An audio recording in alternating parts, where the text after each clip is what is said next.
क्या south Africa series Suryakumar Yadav की कप्तानी का आखिरी अध्याय साबित होने वाला है? और क्या गौतम गंभीर की तानाशाही पर आखिरकार बीसीसीआई ने ब्रेक लगा दिया है? अगर आपको लग रहा है कि ये सिर्फ एक क्रिकेट न्यूज़ है, तो आप गलत है, क्योंकि ये कहानी है सिस्टम के अंदर मची बगावत की है। ये कहानी है उस टकराव की जहां पहली बार बीसीसीआई ने साफ कह दिया कि टीम इंडिया किसी एक इंसान की जीत से नहीं चलेगी। रिपोर्ट के मुताबिक हालिया हाई लेवल मीटिंग में ऐसे फैसले लिए गए हैं कि जो टीम इंडिया का पूरा टेस्ट भविष्य बदल सकता है।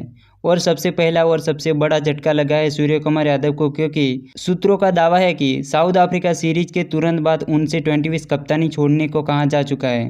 कप्तान वो होता है जो मैदान पर टीम को अपने दम पर संभाल, लेकिन पिछले कुछ महीनों में जो दिखा उसे टॉस से लेकर फील्डिंग प्लेसमेंट तक फैसले कप्तान के नहीं बल्कि डगआउट के लग रहे थे। और जब कप्तान के पास फैसला लेने की आज़ादी न हो तो टीम का ढहना तय होता है। ऊपर से कप्तानी का बोझ और नीचे गिरती बल्लेबाजी। बड़े मैचों में ना संयम, ना जिम्मेदारी, न मैच जिताने वाली पारी, और फिर भी कप्तानी कोटे से लगातार खेलते रहना, यही बात बीसीसीआई को सबसे ज़्यादा खटक गई। लेकिन समस्या सिर्फ सुर नहीं है, असली समस्या सिस्टम से है, जहां खराब फॉर्मेट के बावजूद वही चेहरे बार बार मौके पा रहे हैं। सुमन गिल, शिवम दुबे और सूर्य जैसे खिलाड़ियों ने ऐसे मैच गंवाए कि किसी और सेटअप में होते तो बाहर बैठाया जाता, लेकिन यहां शर्मनाक प्रदर्शन भी टिकट बन गया। इसी बात पर बीसीसीआई मीटिंग में गुस्सा फूटा और गौतम गंभीर को साफ कह दिया कि टीम चयन मनमानी से नहीं चलेगी और टीम इंडिया किसी की निजी प्रयोगशाला नहीं है। सूत्रों बताता है कि माहौल इतना सख्त था कि गंभीर के पास जवाब देने के लिए शब्द ही नहीं थे। कप्तानी को लेकर सूर्य के बाद 3 नाम सामने आए, श्रेयस अय्यर, ऋतुराज गायकवाड़ और हार्दिक पांड्या। लेकिन ज्यादातर मेंबर्स इस बात पर सहमत दिखे हैं कि अगर फिट रहे तो श्रेयस अय्यर सबसे मजबूत दावेदार है, क्योंकि वो मैदान पर कप्तानी दिखते हैं, फैसले खुद लेते और दबाव में नहीं घबराते। और यही बात गंभीर को सबसे ज़्यादा परेशान करती है, क्योंकि अय्यर किसी के रिमोट से नहीं चलते। केकेआर में भी यही वजह रही कि दोनों की जोड़ी नहीं चली। ऋतुराज गायकवाड़ के केस भी कुछ ऐसा ही है, शांत दिमाग, लगातार रन, कप्तानी का अनुभव फिर भी नजरअंदाज, क्योंकि वो भी अपने फैसले खुद लेते हैं। इसी बीच बीसीसीआई इस नतीजे पर पहुंची है कि 2026 वर्ल्ड कप जीतना है तो सिर्फ कप्तान नहीं बल्कि अनुभव भी वापस लाना होगा। और इसी वजह से 4 धुरंधरों की वापसी लगभग तय मानी जा रही है, जिसमें सबसे ऊपर नाम है मोहम्मद शमी, क्योंकि बड़े टूर्नामेंट जीतते नहीं, अनुभव से जीती जाती है।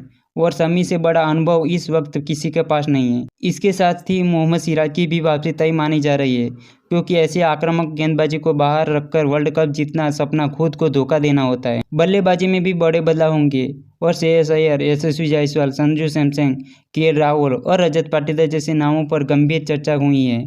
और साफ कह दिया गया है कि अब पसंदीदा खिलाड़ी जैसा कोई शब्द नहीं चलेगा, जो रन बनाएगा वही खेलेगा।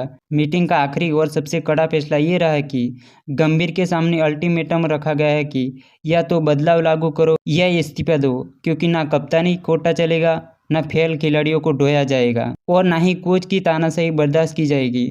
बीसीसीआई ने 2 टूक कहा है कि अगर कोच ही टीम की सबसे बड़ी समस्या बन जाए तो कोच का जाना ही टीम के लिए सबसे बेहतरीन होता है। और अब तस्वीर बिल्कुल साफ है कि अगर भारत को 2026 टी20 वर्ल्ड कप जीतना है तो कप्तान बदलेगा, उप कप्तान बदलेगा, कोच बदलेगा और सिलेक्शन सिस्टम भी बदलेगा। गौतम गंभीर को सामने अब सिर्फ 2 रास्ते हैं, या तो बीसीसीआई की लाइन पर चले या इतिहास से उस कोच के तौर पर याद किया जाए जिसने जीत में आकर टीम इंडिया के पीछे धकेल दिया। वहीं दूसरी तरफ शमी, श्रेयस अय्यर, ऋतुराज गायकवाड़ और मोहम्मद सिराज जैसे खिलाड़ियों फिर से टीम इंडिया में डर, आत्मविश्वास और जीत का कल्चर वापस लाने को तैयार है। यही वो खिलाड़ी है जो सिर्फ मैच नहीं बल्कि पूरा युग बदल सकते हैं। वीडियो पसंद आए तो लाइक जरूर करें और ऐसे ही विश्लेषण के लिए चैनल को सब्सक्राइब करें।